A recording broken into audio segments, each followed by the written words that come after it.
Hello, এখন বাজে সকাল 7টা।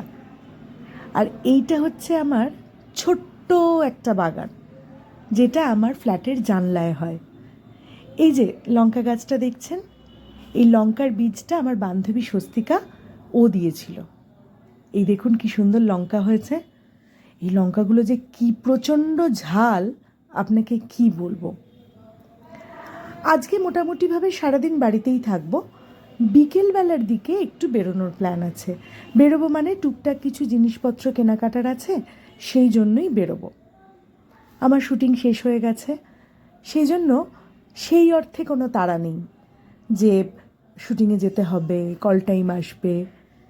এই অনেক দিন কাজ করার পর যখন সিরিয়াল শেষ হয়ে যায়, এই যে বাড়িতে থাকি, সেটা একটা অদ্ভুত অনুভূতি হয়। কল টাইম নেই, স্ক্রিপ্ট পড়া নেই, অ্যাকশন শোনা নেই, কাট শোনা নেই, কাজের কোনো তাড়া নেই, নিজের মতো করে অনেকটা সময় পাওয়া যায়।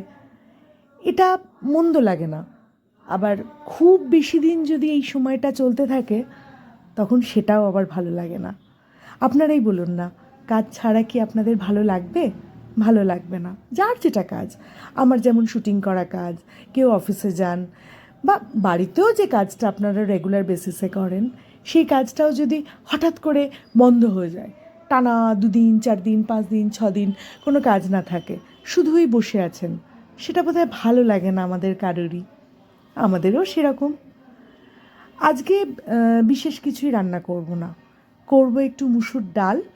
আর এই সময় কোথা থেকে কে জানে সুমিত পেয়েছে একটু মাছের ডিম, তো মুসুর ডালের সাথে মাছের ডিমের বড়া ভাজবো, আর করব একটু মাছের ঝোল। মাছের ঝোল বলুন, ঝাল বলুন, যাই হোক, আলু দিয়ে একটু মাছের তরকারি করব। তরকারি বোধহয় বলে না। যাই হোক, আমি বেশিরভাগ রান্না শিখেছি আমার বিয়ের পর। আমার শাশুড়ি মা অসম্ভব ভালো রান্না করতেন। সে রান্না যারা খেয়েছেন তারাই জানেন। বিয়ের আগে আমি রান্না করতাম, মানে ওই শখের রান্না। ধরুন কোনো বইতে কোনো রান্না দেখলাম, সেই রান্নাটা একটু করলাম, একটু স্পেশাল কোনো চিকেন বা মাছের কোনো আইটেম, সেই রান্নাগুলো করলাম, সেই রকম রান্না করতাম। কিন্তু এই যে রেগুলার বেসিসে যে রান্না, ধরুন ডাল, তরকারি, মাছ, এই রান্নাগুলো মূলত আমি বিয়ের পরেই শিখেছি। সত্যি কথা বলতে কি, রান্না করতে আমার দিব্য লাগে, বেশ ভাল লাগে রান্না করতে। বিভিন্ন রকমের রেসিপি দেখে রান্না করতে যেমন ভালো লাগে, আবার সাধারণ চচ্চড়ি, তারপরে শুক্তোটা যদিও সাধারণ নয়, শুক্তো আমার প্রচণ্ড ফেভারিট, এই রান্নাগুলো করতেও আমার বেশ ভালো লাগে। এর আগেও যখন আমি বিয়ের আগে এক্সপেরিমেন্টাল কোনো রান্না করতাম, তখন আমার বাবা মা সবাই কিন্তু সেটা মন দিয়ে খেত। আর একজন ছিল আমার মায়ের বান্ধবী, বুনু কাকিমা। বুনু কাকিমা আমার মায়ের কাছে হয়তো আসবে বিকেলবেলা, তো আমি কিছু একটা এক্সপেরিমেন্টাল রান্না করতাম। অদ্ভুত অদ্ভুত সব রান্না, হয়তো খিচুড়ি বেঁচে গেছে, খিচুড়ি দিয়ে ডিম দিয়ে সেটার একটা বড়া মতন কিছু একটা, মানে সে অদ্ভুত অদ্ভুত রান্না, বা চিজ অমলেট, তখন সেটাই আমার কাছে অনেক বড় আর কি। সেই সব করতাম।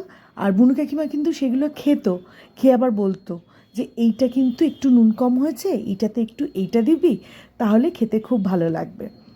তো সেই আমার রান্নার শুরু। তো এখন আমার রান্না করতে বেশ ভালো লাগে। আগে আগে এই মুসুর ডাল যে রান্না করতাম, চিনি দিতাম।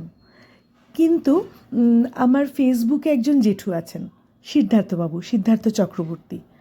ওনার একটি বই আছে, সেই বইতে উনি লিখেছিলেন যে মুসুর ডালে যদি তুমি চিনি দাও, তাহলে নাকি মুসুর ডালের সব গুণ নষ্ট হয়ে যায়।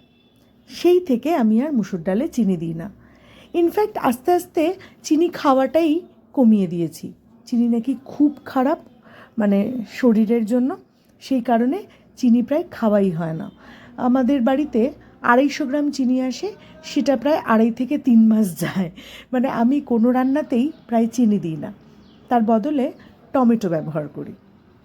আবার কিছু কিছু রান্না আছে, ধরুন শাক বা কোনো একটা, ধরুন ছোলার ডাল করছি, তাতে কি আর চিনি ছাড়া চলে? চিনি ছাড়া চলে না, তাই সেটাতে একটু আধটু চিনি দিই, এই আর কি।